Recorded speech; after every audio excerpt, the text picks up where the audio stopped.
Alright, this next part here, we're going to start filling in the framework. As you can see, we've got the whole frame done, the center piece done. So everything's just still held in with pins. I glue everything all at once at the end. But the next thing you want to do is cut all your straight parts. So it's going to be this piece, there's 4 of them. So we're going to make 4 straight cuts right now. And you might need to square up an end. So just nice little squared up end. And you want them to fit kind of snug. You don't want them to push hard. You don't want them to bow, but you get a little bit of an angle on the piece. So, because you've got your leading edge here, it's got a slight bend to it, so it's not going to be square.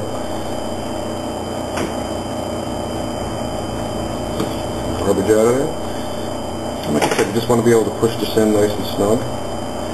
It should stand on its own. This way you won't need any pins for it, and you know you got a nice, good, tight fit for the wood. And then move to your next piece. Now you just put the angle cut on there. You're going to have an angle cut here, and just flip your piece right around, and you'll have that angle cut, and then you can just make a straight cut.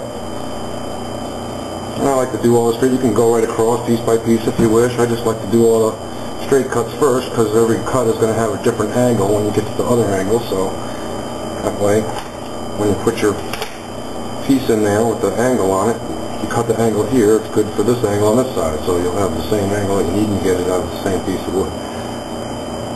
And that was a straight cut, so now I know I need to put this to my straight side, and then I'll cut the angle on this side.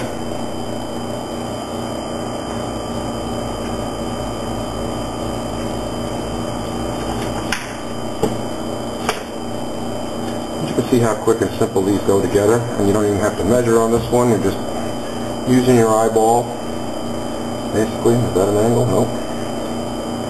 The other side of the wood has an angle. So that means I can just go ahead and do it as I use up this last stick.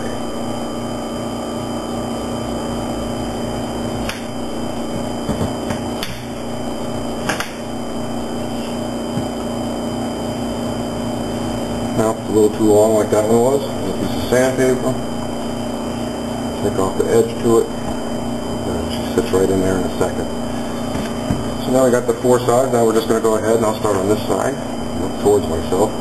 And you're going to have 2 angles here. You're going to have this angle coming up from the side, and you're going to have this angle here. So I'll just put 2 little indented marks on it, and then cut that little V notch out, or arrow-looking notch, I should say.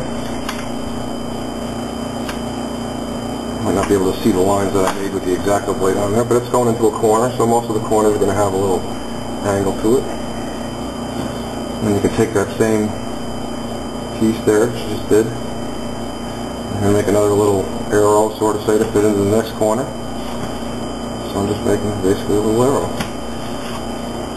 And that'll snug into both corners, touch both sides of the flat piece of wood. This piece looks like it's a little light now.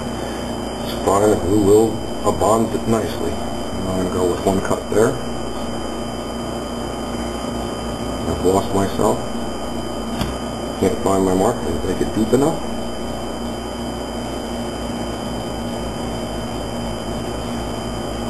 Harder to do when you're not trying to stick your head over the front of the camera. So when you're doing this on your own, you won't have to worry about that. It should go together nicely. So now I got the one side of it, and then I'll come across and I'll take that straight side cut. And that's going to also make a pointed type edge for it once you get the mark for it. So place it down. Good to go. And I'm just going to continue my way across the board just like that.